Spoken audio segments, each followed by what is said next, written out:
that you, Claire? It is me. Okay. My Yes. calendar hold, which you pick host. Do you want me to be a co-host? Yeah. I think you're in here on the NASEF meetings account again. Am I? Oh, shoot. Yeah. Okay. That's okay. I don't know that it really matters. I'm looking for Chris in the waiting room. I didn't see him, Well, so. so I had a Google Meet link in the calendar invite, so I had to log into Zoom Oh, to interesting. get the link. So let me I'll just check the Google Meet and see if Chris is there. He shouldn't be. That's weird. copy invite link. Okay, I'm gonna leave and I'll come Yeah. back. Okay, I just sent it to Chris as well in email, so you should have the email as well. Okay, thanks.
Letting people in.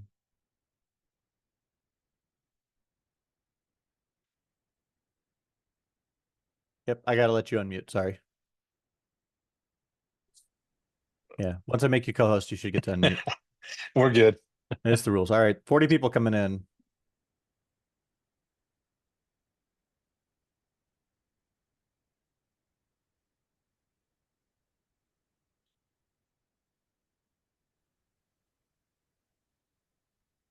All right. We're gonna keep letting people in. We got a lot of folks on this call, so if you can't unmute yourself, that's why.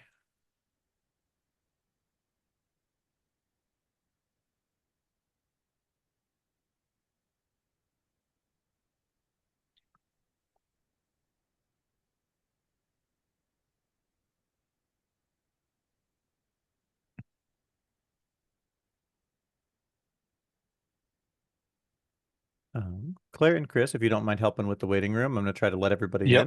in. Thank you all for being here. We're going to get started here in just a few moments. Um,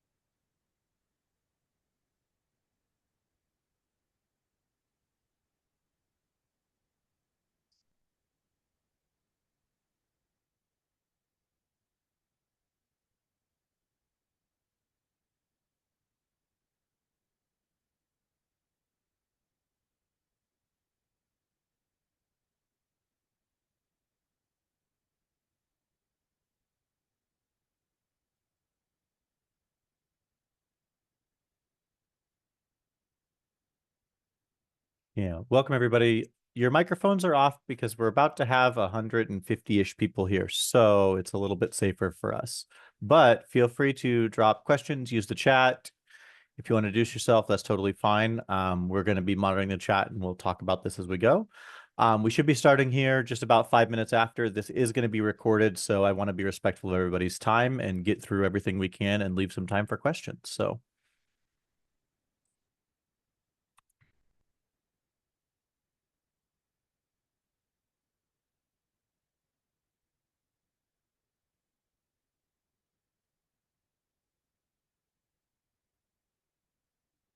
All right. And Chris and Claire, you should be able to unmute yourselves, I hope. Yep, we're good. Yes, sir. All right. So we'll get started here just about 5 minutes after. Let everybody get in, double check the links, check my email thread, and make sure people aren't forgetting to hit the invite link, etc.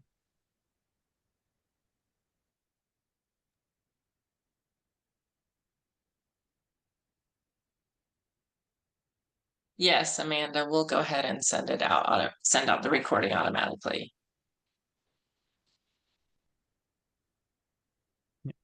Yeah, I had it set to auto record, so it should go. But if not, we'll make sure that it's here.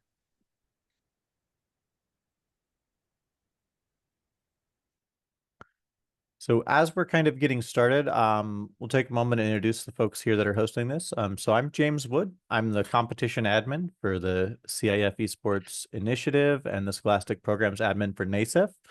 I've got two other colleagues here that are going to be helping with this meeting. Let's go Claire and then Chris. Sure. Hey, everyone. Claire LeBeau. I am the Chief Advancement Officer here at NASEF. Super excited to have you all here, and hopefully we can answer all the questions since this is supposedly Ask Me Anything. It's Ask Us Anything. Chris has all the answers that we don't. Chris Fahey from the CIF State Office. I oversee corporate partnership, baseball, soccer, and esports that we started now 7.5 years ago, I believe. So welcome to everybody to the call, and looking forward to giving you some information as you're planning on hopefully participating in our esports league in the spring. So James, kicking it back to you. All right, absolutely. So let's all right, so we got some folks, they're going to be monitoring the waiting room for us, which is awesome. So let's get started here. So we're going to talk a lot on this meeting. We do have the slide deck. I did drop that in the chat. There's a bit.ly link for it. We do also have a short survey. If you could please complete that, it's going to help us get an idea of who's on the call, what their roles are, and everything with that. And it also helps us reach out to you if you need additional help and support. So we're going to start off with a note. If you have questions, please, please, please, please drop them in the chat. You are absolutely, all your questions are fine. There's probably stuff that we're going to forget to talk about, and we really just want to answer every question that you have. So in the chat is great. We can't unmute at the moment. There's too many of us. So here's what we're going to talk about today. We're going to talk basics of some esports, like what is it? How's our competition structured? Many of you are here at the behest of an admin that said, go join this call and learn about esports. Some of you already have established programs. If you are somebody with an established program, there's going to be some information here that'll help, but a lot of it is going to be some more basic informational stuff for you. We're going to share some data if you're trying to get this started and you need something to talk to the people that make the decisions. Chris is going to talk about why the CIF Esports Initiative. We'll talk a little bit about some key things that we're doing to really elevate this across the state. We've got some hardware suggestions because everybody's first question is usually, what do I need to buy in order to do this? Some suggestions, a few, helpful bits there. Give you some key dates and deadlines. If you're wanting to participate this season or this year, you have not missed anything. We planned this meeting before all of that. We're going to post a little FAQ. We did promise to give away some stuff, so I'm going to do a little bit of a giveaway. And I would also like if we could do like a little social media screenshot of everybody, because I think that'd be really fun. And then we're going to have some open Q&A, which we'll try to get to everything in the chat. We've got folks monitoring the chat, and we can put answers in or talk about it at the end. So we really want to make sure to answer all of your questions. All right. So that being said, what's the basics of esports? What is an esport? How do we start? What are we doing with this? For some of you, you're already familiar with this, and that's great. For others, the CIF Esports Initiative, it is an official competition under the CIF. It is hosted in the spring. We do this as a statewide event, so it is not limited to your section. If you are in Wairika, you may be playing against schools all the way down to Calexico, and that happens. We do have this culminate in an in-person championship. The last 2 years were the first 2 years of the in-person CIF championship. That was hosted at CSU Dominguez Hills. But what is it? It's organized competitive video games. So we have high school and kids representing their school in various esports titles. And what we're starting to see and what we're finding is that there's a lot of opportunities for social emotional learning, academic growth, career pathways, and even esports leading into college scholarships. We have quite a few folks that have had esports players and members of their team who have gotten scholarships to various colleges around the state and even out of state.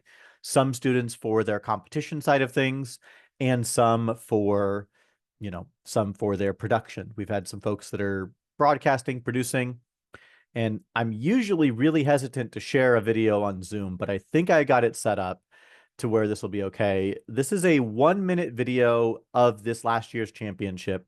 And if it fails, I'm going to drop the link in the chat anyways, but we're going to trust that I got the Zoom set up right. Just watch this for a second. This was our in-person championships at CSU Dominguez Hills. 1 minute. Let's hope for the best because it is Zoom. I think esports, let me tell you right now, it's changed the culture of our school in terms of involving kids. It's a good experience. It gets you to work as a team. It gives you a new family to be a part of. For gaming, we always see it as like a hobby or things like that, but now it's like there's career opportunities. We need to reach all the students. We need to give them opportunities. These kids need the opportunity. They just want to jump right in, and they just want to play, and we just need to give them that space, and administrators need to give them that opportunity like ours has. If you're a school administrator and you come to this today and watch the kids and watch everybody excited, I don't know why you would say no. Okay. We did some of it, but I will make sure to drop that link here as well for you. So that's the super short version of what it is. We've got some esports, we've got some competitions, we've got kids. And the next question is, what games do we play? So we have two different distinctions of games here with the CIF Esports Initiative. We've got games which are our varsity, aka championship titles. These are games that are a lot more structured. We're structuring this a lot closer to traditional sports. These are leagues where when they start this league, they get their 9-week schedule. As the parent of a volleyball player, when she starts a season, I know when her games are going to be for the whole year. Same concept, but we're trying to bring that level of rigor into esports. So we really want that to be a thing. So with our varsity titles, that's what we have. If you are kind of just jumping into this or you're kind of not sure, we also offer JV and exhibition titles. So these are titles that run on a scheduler. They're a little bit lower caliber of like challenge. If your team's not sure they can commit to a full season, it's not going to destroy a schedule if you play JV only. You're not required to play in every game. You could play 1 game, you could play 5 games. It really is up to you. The titles that we run varsity or championship for, Super Smash Bros. Ultimate is far and away our biggest title. Last year we had over 200 schools playing in the same competition for that. I want to say that's the biggest Smash Brothers competition in the country. Rocket League is 3v3, which is also, it's a cross-platform there. And League of Legends, which is our 5v5 PC-based title. We are considering a potential championship title for 2025. That's potentially Mario Kart 8. If we are hoping to get enough teams participating that we can elevate that to a championship level. And as for our JV exhibition titles, we are offering Marvel Rivals as a 6v6 title. We are doing a Super Smash Brothers Girls Division, which is an all-girls league of Smash Brothers running on a different day. That's going to run on Tuesdays. I'll answer the format questions and the stuff in chat as well. We have a couple solo titles, Madden NFL 26, and then assuming it comes back properly, we'll have NBA 2K26, as well as JV leagues for each of those titles. So while we do run a Super Smash Bros. Ultimate varsity season, we also run a JV season. Like that season had about 160 teams last year. So a lot of questions on those, a lot of different things there. I'll talk about formats, and I'll let Chris talk about the GPA requirements as well as the high school side of things. Yeah, so again, the CIF Esports Initiative League is open to all CIF member schools. So your school has to be a CIF member school to participate. If you are not a CIF member school, some of our schools participate in what's called a multi-school agreement. If one of those exists in traditional sports, then your students would be able to participate with that high school's team as well. I don't want to get into a tremendous amount of detail on that. If you are not a CIF member school and you have further questions, we can talk offline and I can work through that with you. Secondarily, yes, part of the reason why we included this is that we do have a handbook and we do have an academic standard for this to participate. So it's very similar to traditional sports, a 2.0. But again, there are possibilities depending on if a kid's on an IEP.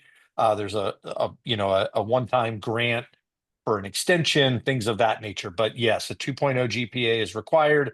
Again, if there are additional questions on that, because there are some extenuating circumstances, we certainly can talk about that, offline or later on.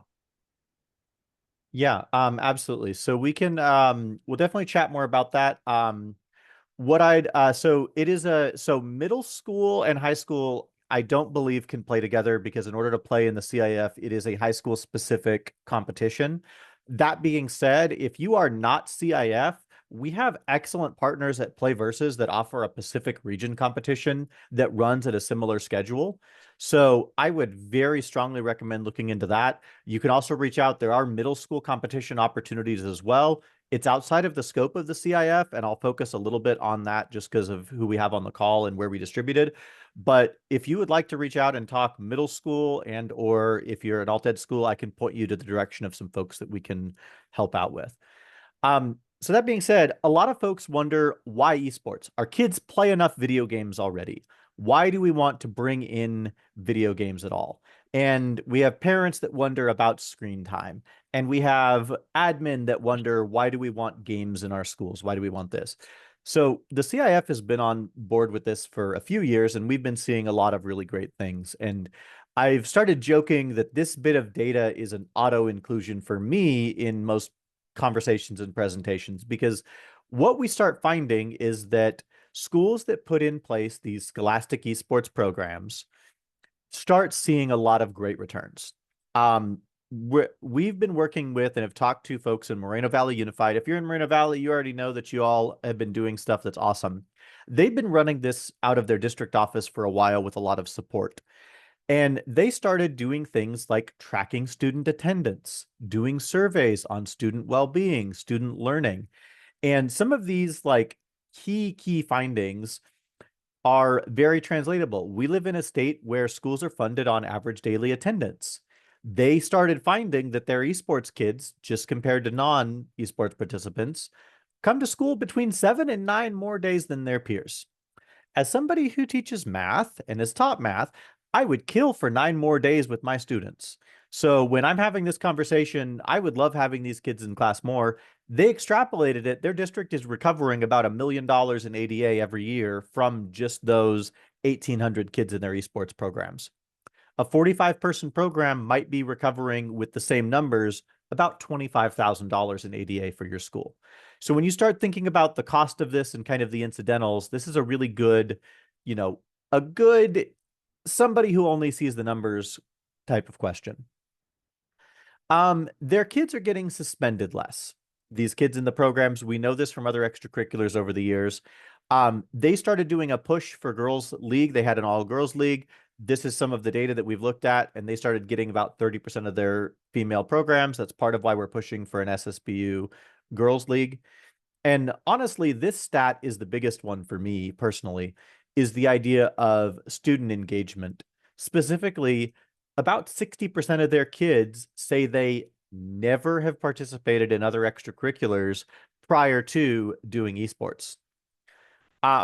what this tells me is that esports is reaching a demographic of kids that you might not otherwise be reaching with your current programs at your school. Some of our folks that have existing programs, you might be able to attest to this, that this data is pretty close. About 6 out of 10 kids in your program might not be doing FFA and FBLA or DECA or Skills USA or any of those other offerings.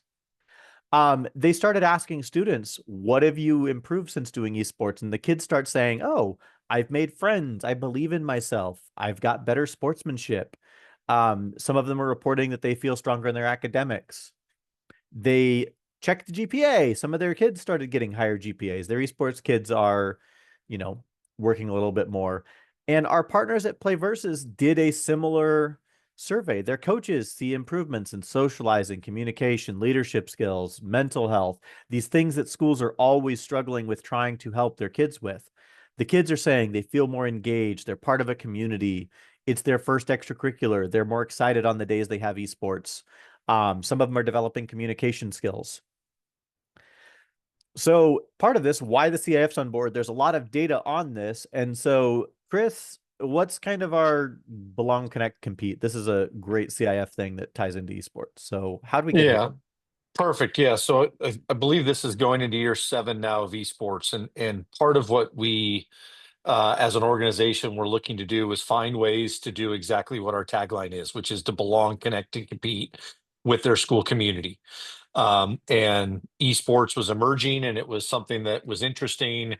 And we looked at a way to find an opportunity for kids to be a part of a team on their school campus for exactly what James said, right? Traditional sports, yes, there's a physical activity component, but really it's about being part of a team, building life skills, having fun with your friends, all of those things. And we see the exact same outcomes with esports. And so we at the CIF, frankly, don't have the expertise or the knowledge to do this. So that's why we have partnered with our friends at NASEF, who do have a background and the skill set technologically to support us in running this endeavor. Many people ask all the time, is this a CIF sanctioned, and I use air quotes, sanctioned sport? The short answer to that is no, it is not. And the long answer is because, frankly, this esports does not fit into our current bylaws. That's the biggest piece of it. What it does do, and I think oftentimes people think sanctioned equals dollar signs. And that couldn't be farther from the truth. We have, I believe it's 21 traditional sports that are played. Not every school plays every sport. We just brought in flag football, for instance, into the mix. Many schools don't have flag football because they don't have the funding for it yet, or may not. So that is a major misconception. What it does do, and I use kind of a cause and effect to explain this, it allows us to kind of pick and choose what bylaws, so to speak, benefit our student athletes. So we want a GPA component, much like educational code requires for other co-curriculars like band and drama and things of those nature. It helps keep students accountable. You saw the GPA slide before. If it was a traditional sport, you would only be able to play the titles that we offer. Many of you play with other leagues and you play titles like Valorant or Overwatch or whatever because your school or your school district allows that. If this was a CIF sanctioned sport, your school would no longer be able to participate and play those titles. Many of your students play outside of the high school. They play by themselves or they play on other teams. Some of our kids in the state of California, because they're tremendously skilled, are what I would call quasi-professional, and they're playing in international and national tournaments, making money and everything else, or playing as part of another group. Again, if it was a traditional sport, that wouldn't be allowed in the same season of sport. We frankly don't want to deal with transfers. We want to try to find a way for every child on a school campus to participate. If it was a traditional sport and you were going from one school to another, you may have to sit out half of the season or more. So there's a lot of reasons why we don't do it. At the end of the day, what I will tell you, and James showed a quick video, to the kids that are playing, they have no different experience from a CIF perspective than a soccer player, a cross country athlete, a football player, whatever it happens to be. The competition is the competition. They're playing against another school. The modality is a little bit different. They're playing in front of a screen instead of face to face. But I will tell you, now having done 2 in-person championships, that championship experience that we've put together is frankly, it's one of the coolest and best experiences we have across everything that we do, from a venue, from the production quality to the experience of the kids. So for us, the students see just like they would in traditional sports. It's more the bylaws and everything else. And just to give a little bit of a background, there are 51 state associations in the United States like the CIF. 36 of them are also what they call activities associations. So they're athletic and activities. The CIF is only charged to do athletics in the state of California. Most states that offer esports as a sanctioned competition do it under their activities model, because the activities bylaws fit a little bit easier. So, again, we pick and choose a little bit. What I would tell you is it allows for greater flexibility for your school to do more things. You can play multiple leagues. Kids can play multiple games.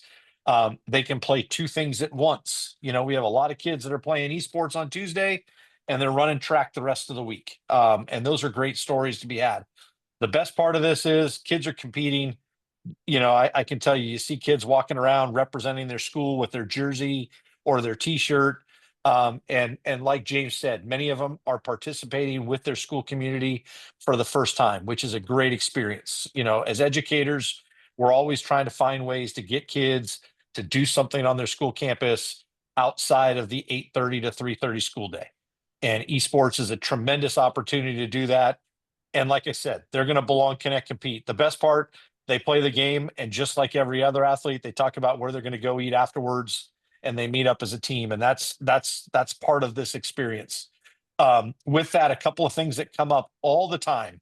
I'll just put them out there so that you have them. Physicals are not required. That's one of the benefits of this. It would be required in traditional sports. It's not required here. That said, that's a school site decision. We have many schools that elect to do it much like any others. And I know one of the things that we can do, it's part of the resource packet. We've helped a lot of districts get some funding or tell the story. Some of the statistics that James presented that help get some funding to maybe buy some equipment. We have many schools and many districts out there that have stipended a coach. It took a couple of years, but they get a coaching stipend or a budget, just like anything else. Those are individual school site and or district decisions. But we certainly have some resources that will help tell that story to help those of you that are looking for some of those things. And then the last piece is we wanted to make this as basically as cost effective as possible. So the cost for the CIF Spring League is $100 per school. That gets you 1 varsity title in all the games that we offer and unlimited JV teams. So you could literally, if you had 200 kids that wanted to play, you could have 1 varsity team and everybody else could play JV. It's going to cost you $100 total. And we literally use that to run our championship event at the end. And like I said, put on a first class state championship for the kids that are invited and participating. So I think that's it. I'll wait. There's some questions that come from there, and we'll come up with some others. But thanks. Yeah, no, absolutely. That's one of the biggest questions, is the limited to 1 team of 3. You are not limited to a singular team. If you want to have 1 team playing Smash Brothers and that's all your school does, fantastic. If you want to have a Smash, a League, a Mario Kart, or whatever, all of those games, you can also do that. You could have, it's 1 team for varsity competition in order to land that in there, but also it would have to be, and you could have as many JV teams as you want. The $100 is separate from the other sports because not every school is participating. So it is a separate additional cost, which Chris can help address there. So we've got a few things that we're doing to really help elevate this. The academic eligibility, behavioral standards, the role of coaches. The coaches are fantastic. I've been working with all these coaches. This is my 4th year essentially as the admin of this competition, and the coaches have been incredible. But, we've got expectations. The coaches need to be supervising and present with their players. It is the expectation that you are playing with your kids on campus. Exceptions can happen, but it should not be normal. And they have to attend some onboarding calls to make sure that they're here. Coaching qualifications are going to be determined by your school. If they'll allow you to coach a team, if they will allow you to run a club, many schools are running it as a club out of their ASB office or their activities office. So that's also fine. Biggest requirement, I'll go into with the schedule here in just a minute. So some other things that we're doing to really help elevate this, with certain game titles, I have specific groupings that I've worked on for Rocket League and for League of Legends. Specifically, those games have ranking systems, so those teams are grouped by rank, very similar to traditional sports divisions. Those teams are grouped up. So Group A are theoretically our 10 strongest teams. Group B are our next 10, and so on. We also have a regionalized grouping for Smash Brothers to a large extent. So our goal with that is we've got teams that want to schedule and play in person for this console-based game. So we try to group you up and give you a scheduled season of 10 games with people near you. And, Varsity League does get a set schedule. So when they start in January, they know all 9 of their season games. So they know exactly what they're going to be doing for the whole season. It's fantastic. So those are kind of a couple of the really big high level things that we do. A lot of the more nitty gritty we'll go into in the CIF onboarding call. But the other question, people say, what equipment do you need to get started? Hey, this sounds great, but computers are expensive. Consoles are hard to get. How do we buy this? Some of the schools have equipment that's been donated. Some of the schools fund through donors choose. Some schools have, some schools have a school that says, hey, we're going to pay for this equipment, expecting that we're going to get this money back in ADA, or really just offering something else for their students. So we have a couple of partners that we've worked with, and one of the ones that we've recently found. So the CIF Esports Initiative keeps it cheap, $100 a school. We've found a partner that actually offers a full PC setup for $850. And we've got our tech guidelines document here if you wanted to look at what equipment would work here. This is not a sales pitch by any means. This is something that we found where you can get a starter bundle for a PC for about $850.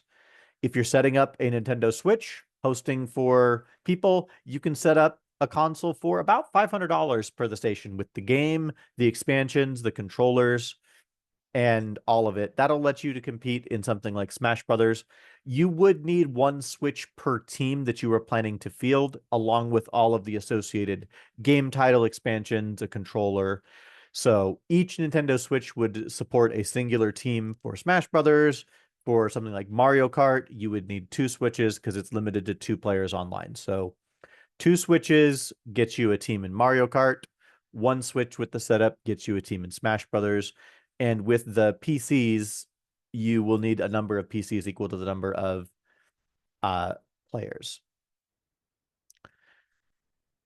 Question that come up in the chat, I'll answer this as well real quick.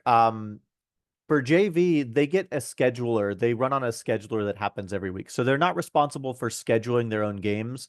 Each week, it will get a schedule that says, here's a scheduled game, you know who you're playing, but you don't find out until the Thursday before. So it is all done online in a platform. You don't have to go try to do pickup games. It is scheduled like that. I will go back to the network question and stuff in just a minute. So key dates for the 2026 season. So you want to know what's coming up. Biggest thing. So October 1st, in just about a week or so, we are going to be opening up our registration. The registration takes place on the Play Versus website. I will drop a link to a checklist document, as well as a website where you could find all of what we need in case you are missing it. You have until December 12th to register. We've got some steps on this website that I just linked there. That's our NASEF CIF page. The CIF also needs to have their payments due by December 12th. So that's our last day. If you want to be eligible for the postseason, you start getting those in People can pay through GoFan, they can pay through purchase order, they can mail a check. There's a lot of different options, but that's all handled through the CIF. In December, and this is a slight change this year, we are offering a couple of extra weeks of scrimmage weeks, aka preseason. These are optional, but very highly encouraged to kind of help give you something to do in that gap between closing up registration and opening up the season in January. In January, the week of January 19th, we are starting our round one. This is 9 weeks without a bye week scheduled. And the only time you will have a bye week is if there is a team that drops in the calendar, or if you somehow have an odd number of teams in your group. That being said, for the JV League as well as exhibition titles, you do get 9 weeks, but you can declare a bye week where the platform will not schedule you a game during that week. So there's ways that you can do that. In March 20th is when we are wrapping up and concluding all of the league games. And then we start our postseason in April. That leads into our in-person championship on April 25th. So those are our big calendar of deadlines. You haven't missed anything. If you are a CIF school and you're like, hey, we're going to do this, we're going to join, you will also need to put one of these 4 dates onto your calendar. The registration links are they're on our website, and they are on our registration checklist document, which I will drop in here. Schools will need to have one person at least representing their team show up. If you are a coach that can't go, then you will need to be there. So there are 4 calls. Your coach just has to pick one. If you can't attend, then you need an admin to be there. That is get everybody on the same page, go into the nitty gritty, cover all of the other questions. And that's the biggest one. So we're going to drop a couple of quick questions that are very frequent, just some things here. We've talked about it, a few of them, but people are going to want this information for later. Do you have to play every game title? No, you can play as many or as few as you'd like. You can always, if you're not ready for varsity and you're not ready to commit to a full, 9-week season, you can absolutely register for JV and exhibition. You do not have to have varsity. The JV League runs on a scheduler. So if a team drops, or if you miss a week, or say all of your kids decide to go out for the basketball team and then not play on your team, things that have happened, it doesn't impact the entire season. So games start at 4:15. Our scheduled start time is 4:15. There is a slight amount of grace period, but the games happen after school on different days. Again, I've got all of that in the document. I could go into that more later on.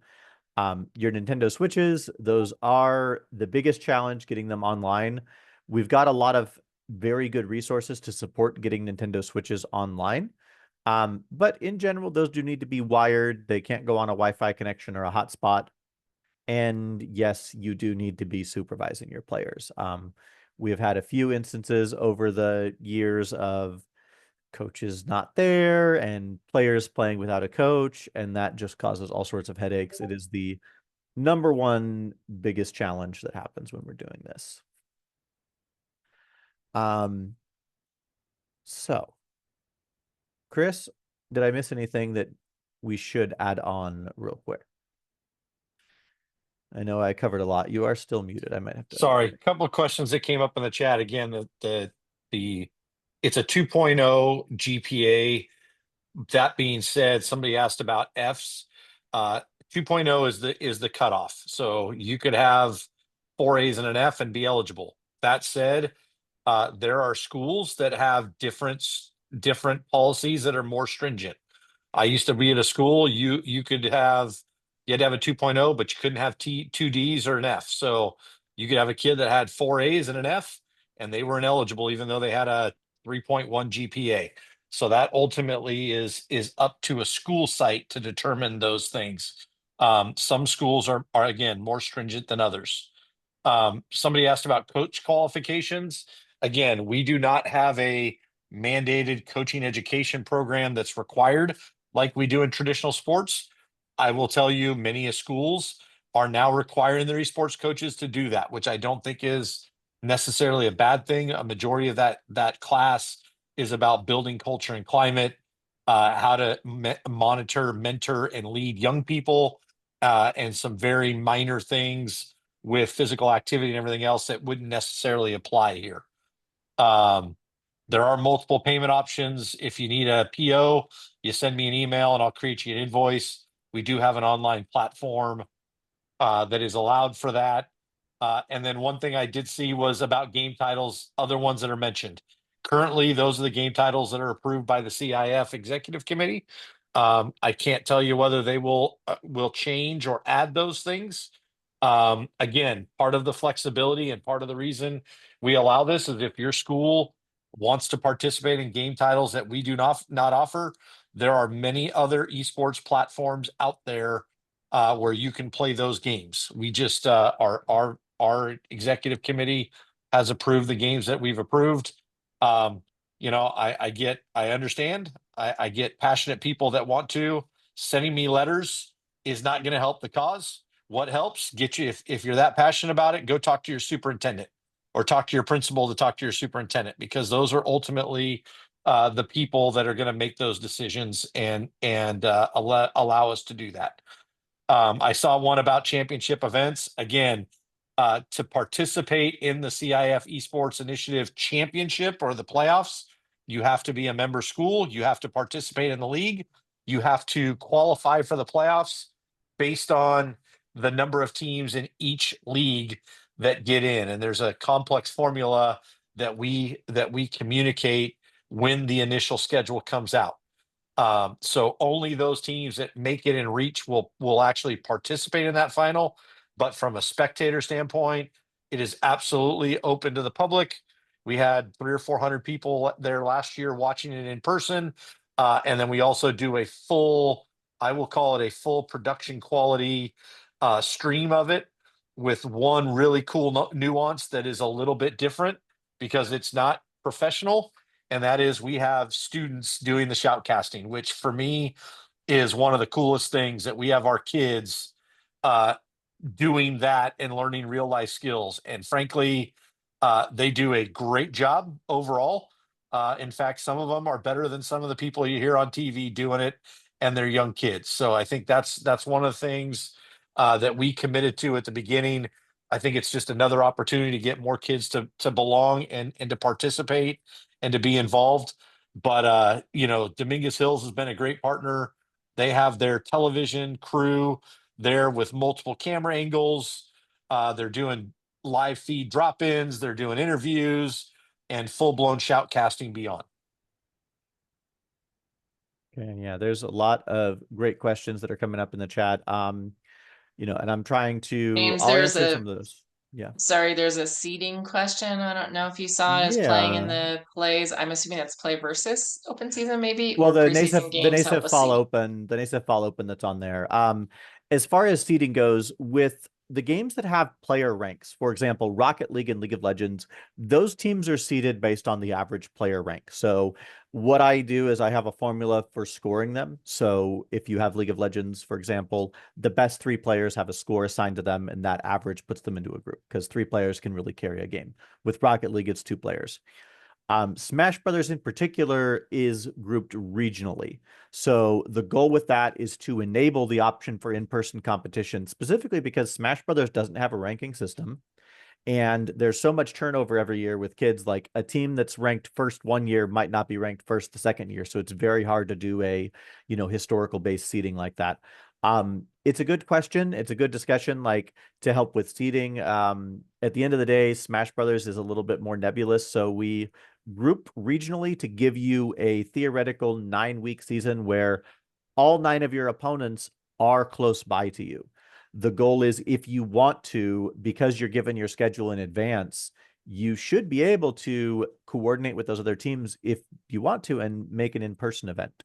For example, and we think that that's awesome because Smash Brothers plays best in person. There's no latency issues. You don't have to deal with the networking challenges that come with Smash Brothers, and it's a really good energy game for that. So a lot of reasons why we try to do that with the regional groupings for Smash Brothers, but the biggest one is there's no player rank. So it's hard to say, like, this is an Emerald player or a grand champion or a supersonic legend. There's no easy formula for that. Been very, very good. Very good questions on this. So we do have some other questions in the chat. If you have questions, we'll drop them into the chat. We did also, yeah, the $100 is just for your school to be part of this. Once you pay that, you could have a varsity team. Pay $100, you could have a varsity League of Legends, Rocket League, Smash Brothers team. Then you could have the 10 JV Smash Brothers teams and the Marvel Rivals team and the Mario Kart team and then a JV. So you can absolutely do multiple teams for it. It is not a per team or per player fee. I know that historically there used to be like per player costs and per team costs, but it is just $100. And that It is a fixed also amount. that's a fixed amount for all the titles within esports, but it doesn't apply to the other sports for CIF. Correct. Just to clarify. Mm-hmm. Yeah. Is live coaching allowed during Smash Brothers? The biggest challenge is we try to not make any rule in place that is unenforceable on our end. So what I would say is you should not plan on using that as a general tool or strategy, because during the championships, if you make it all the way to the in-person, then the coach would not be able to be sitting over the shoulder. But as far as we can tell, we try very hard to not put rules in place that are unenforceable. So I think that that's the biggest one, is there's no real way to put that rule in place and then enforce it. So therefore, there's no ban on that, unless you want to have a better answer to that, Chris. No, you hit it on the nail on the head. I mean, where will it come into play is at the championship final, because you will not be in the player area during that championship final. Yep. Yeah. So the CIF season is only the spring season.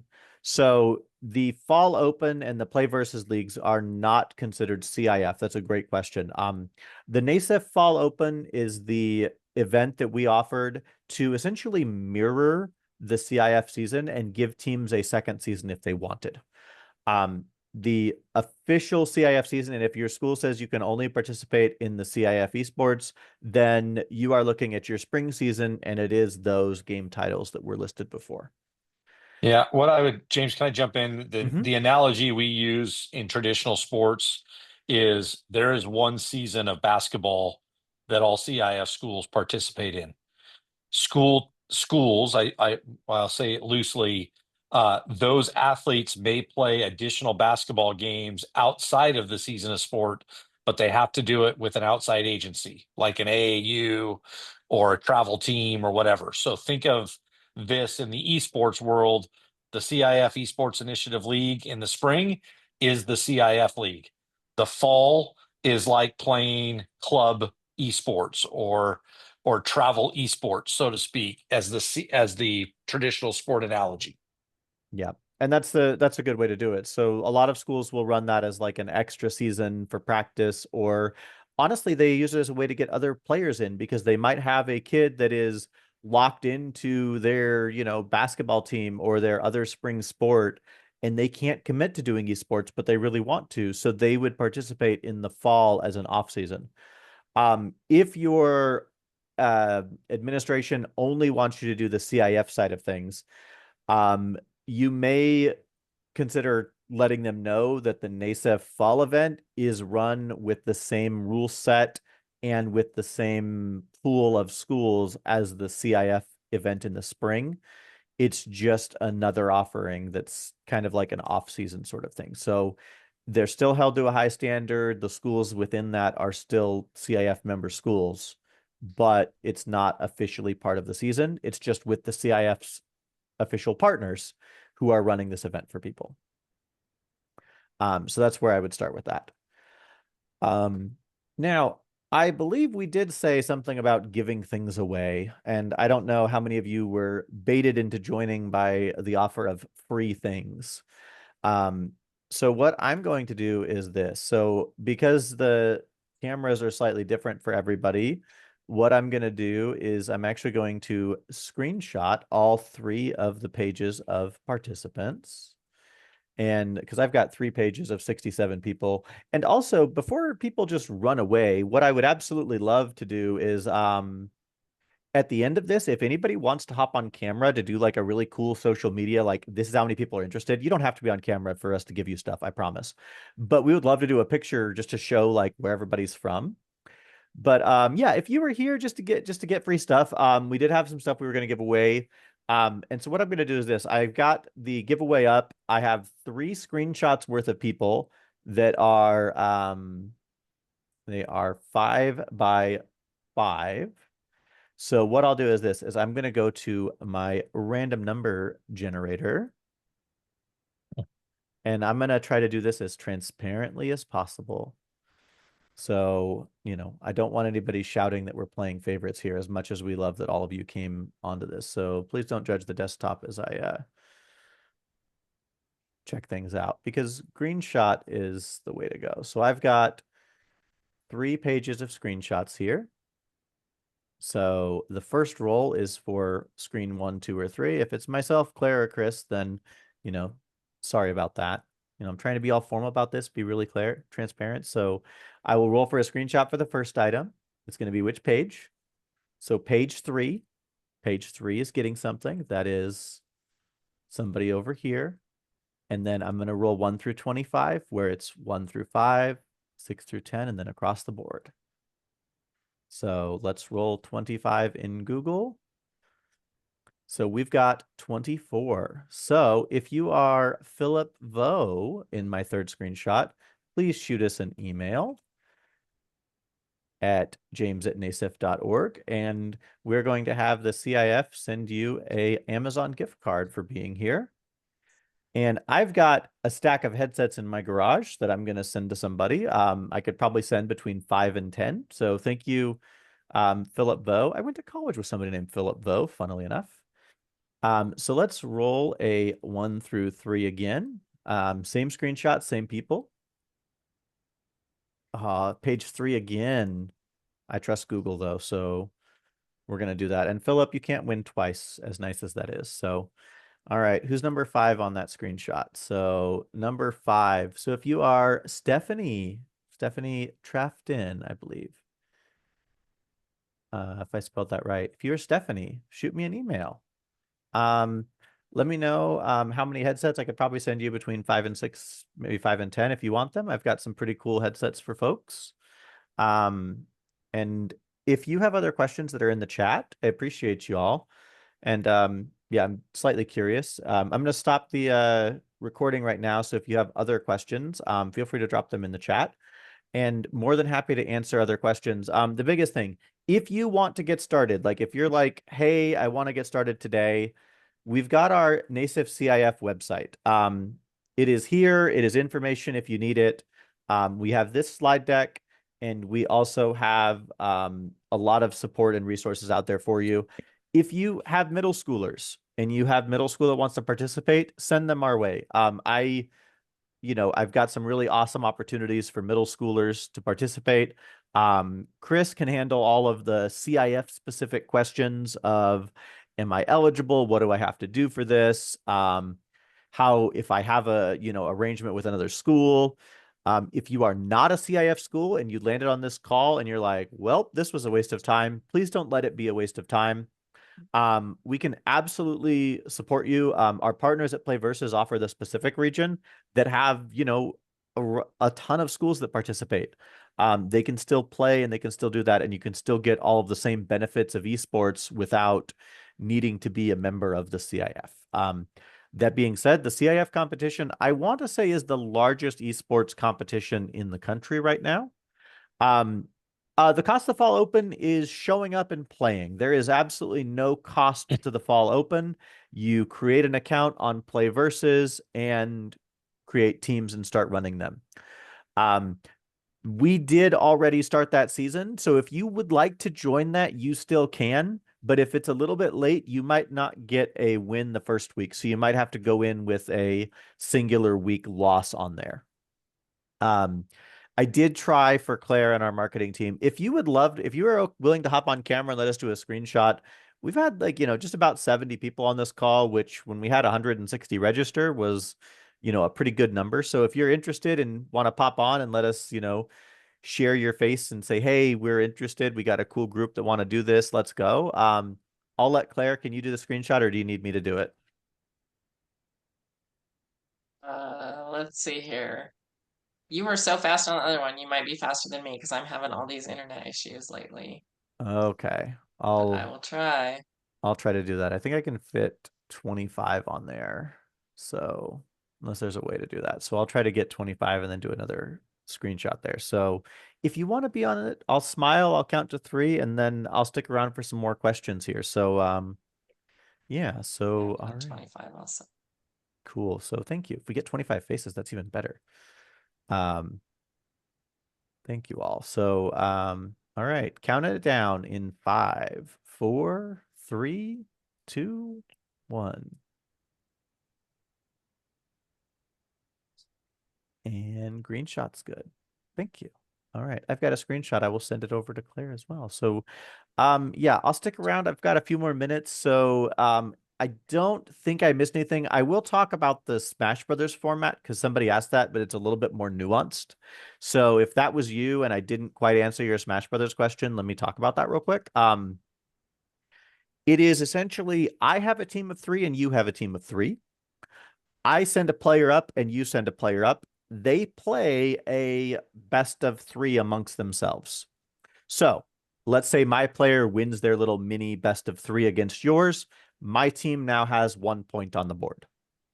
If 3 of my players win in a row, I have won the overall match because I've won the best 3 out of 5. Now, all 3 of your players get to play no matter what. However, let's say we've split. I win 2 games and you win 1. Now, for our 4th match of this, we each get to send up a repeat player from our 3. There's a lot of strategy that goes into which player do I send now? Are they going to send their best player? What if I think they're going to send this person up? I'll answer that network question. Sorry about that. Who are they going to send up? And sometimes that decision of who did I send forth changes the outcome of the whole match. So if it's still split and it's 2 and 2, then another new player will repeat out of our remaining 2, and they play the 5th match, and then that's for the best of 5 to be completed. If you the question was on if you have issues with Nintendo and network security, you are not alone. There is no way to, with fidelity, play console games via the Xbox app in Windows or via an emulator. For PC, that would still get you access to Rocket League, get you access to League of Legends. Marvel Rivals is an exhibition title that is run on PC that would be fine to run on. And I also do believe that NBA and Madden are also PC titles. So the only things that you miss out with that are the Nintendo Switch exclusives, which is Smash Brothers and Mario Kart. Some options for that, you could potentially have the consoles and use those consoles in a way that lets you just kind of do like an invitational event. Maybe once a quarter, you invite some of the schools within your region to participate. Just to kind of, I didn't get to show this, but for example, this is our map of every CIF school in the state that did Smash Brothers last year, and I only expect it to grow. So depending on where you're at, there are probably some schools near you that participate, and you could run some fun Smash Brothers invitational events. Sorry, Cabrillo, you get to play with Lompoc. That's what you got. And Los Molinos, I'm up here with you in Northern California. Love you guys to death, but you don't got a lot of people close by. But for real, you can set something up for fun with the Nintendo Switches offline. I have a lot of Nintendo Switch support and resources that could enable your school to get them online. So for example, I know that Play Versus has some really good Switch connectivity troubleshooting that might support with the NAT rating. We've had some folks that have created Nintendo Switch troubleshooting information. This is one that I've kind of aggregated where I tried to find information on different networks. If you're on a Palo Alto network, a Fortnite, a Sonic Walls, these are like from IT departments, what they did to get their devices online and keep it in a way that works. So I'm more than happy to send this out. So I'm happy to send that one out. This is the Nintendo Switch troubleshooting guide. Some of our teachers have kind of got a troubleshooting if you're having internet issues. So we've got some coaches that have made some really good stuff. And have got stuff linked in our onboarding checklist. If you suspect cheating from another team, how do we go about dealing with it? Your students were convinced the other team changed players. It was just a scrimmage. They were concerned that they changed or didn't change, I guess would be the question. I think the concern might be that they were not changing and had the same player doing it. Part of what we do is sending that information to me as the competition admin.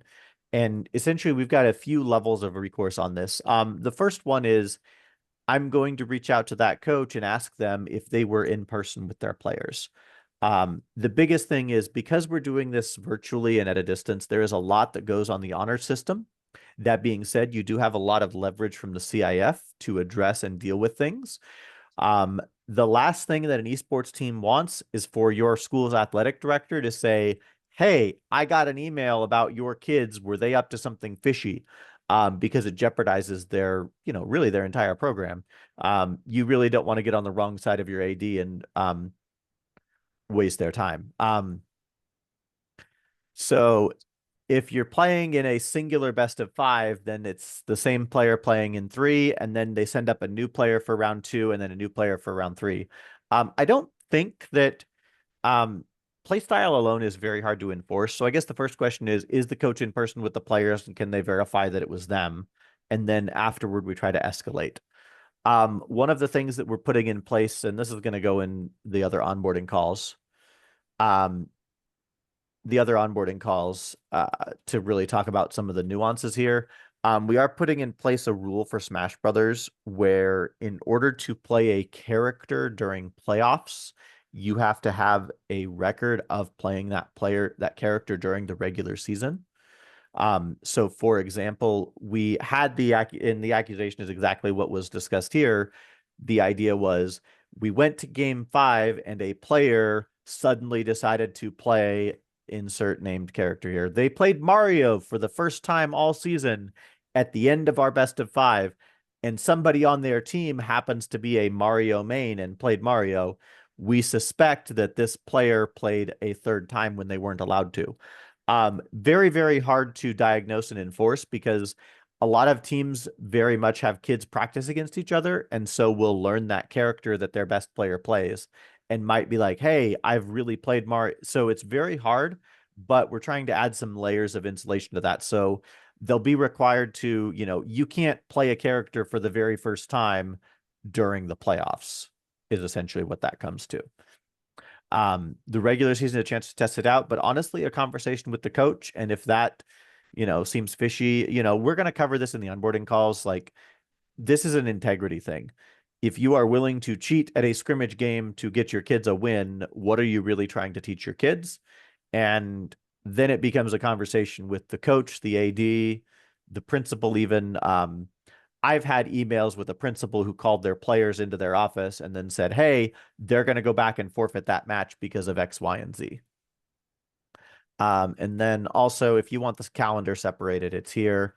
I've got a calendar that's just CIF and then one with all of our other calls. So yeah, lots of information, lots of stuff going on, and hopefully a lot of people that are interested. So James, can I just jump in real quick? Please do. One, I just want to thank James and Claire on behalf of the CIF for partnering with us. They are truly experts at esports, and their organization and the CIF's missions both align very, very closely. At the end of the day, we both want to give kids the opportunity to play esports and represent their school and to enhance the educational value of schools. So I just want to thank both Claire and James for their partnership. We truly could not do it without them. That's the first thing. The second thing, this is very detailed. There's a lot of information. I will also tell you, James was a former educator, got out of the classroom and is now back in a high school classroom teaching math again. So he absolutely has done this he's done this before. He's been a teacher that started an esports program and then has moved to the administration. And I say that because he understands the ecosystem, he understands what it's about, and he's a tremendous resource for everybody.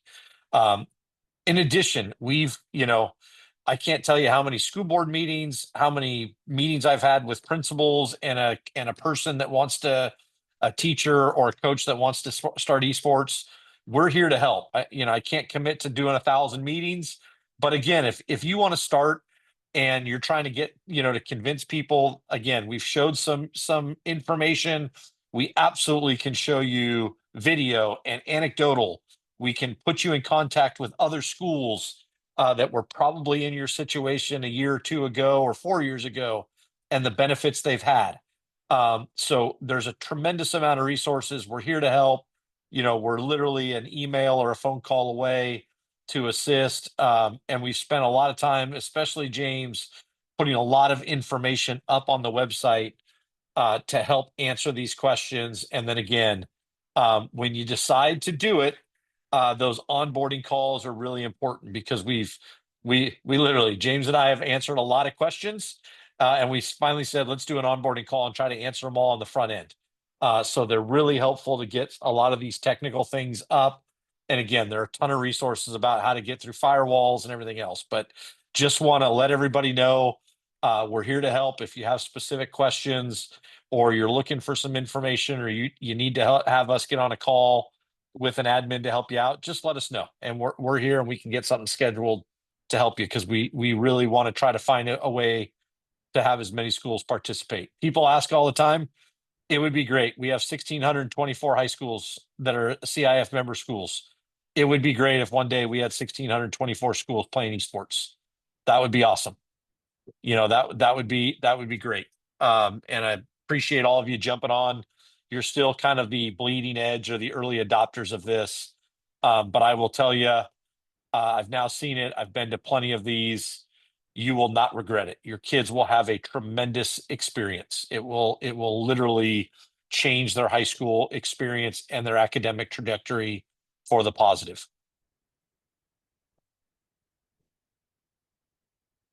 Thanks, James. This question comes up. Discord's not required. I just dropped a link to our CIF Esports Initiative Discord server. It's an amazing group of coaches. Probably going to get some server flags for people joining in at the last minute. But in general, I mean, we've got 76 different coaches online. We've got people asking for help, people supporting each other. We've got folks promoting their own events if you want to go do in-person events. There's some people that do Eye of the Storm, like guy down in Mayfair does those. We've got some other resources here for team setups, season calendars, some FAQs, like really an absolutely incredible group of coaches and people that are just there to help support people. So highly recommend it if you're willing to join that. You do not have to have Discord to play. You do not have to have your kids on Discord. None of that is required. Game title days are here if you wanted to see it as well for planning purposes. League of Legends happens on Tuesdays. The Super Smash Brothers Girls Division happens on Tuesdays as well. Wednesdays, we have Rocket League and Mario Kart, and then we have our NBA 2K. And then Thursdays are Super Smash Brothers Ultimate, that's the Open or the Anybody division, and then Marvel Rivals on Thursdays. I have already heard some feedback that they expect Smash Brothers and Rivals to conflict because of their teams. We've kind of already announced this, but it is definitely a conversation to consider moving the exhibition Marvel Rivals to a different day in future years. We hear you that there's a lot of overlap. We did not want to overlap the equipment requirements for PC-based Rivals with our Varsity Rocket League or Varsity League of Legends. We essentially didn't want a school to say, I only have 6 computers. I need them for League of Legends on Tuesday and can't do a Marvel Rivals team. So we put it on the same day as another Switch title to open up the equipment. Similarly, the Smash Brothers girls division is on a separate day, not because we need it to be different, but because we need it to be different. We need them to have access to those consoles and not feel like your school or your program is being inconvenienced by offering this and saying, oh, well, we can't have our, our main varsity Smash team because of this girls division. We want that to be an opportunity for everybody to join and to really bolster participation. So hopefully we see that a lot. Hopefully we see that, pop off, as people might say. So, all right. Threw an awful lot of information at everybody.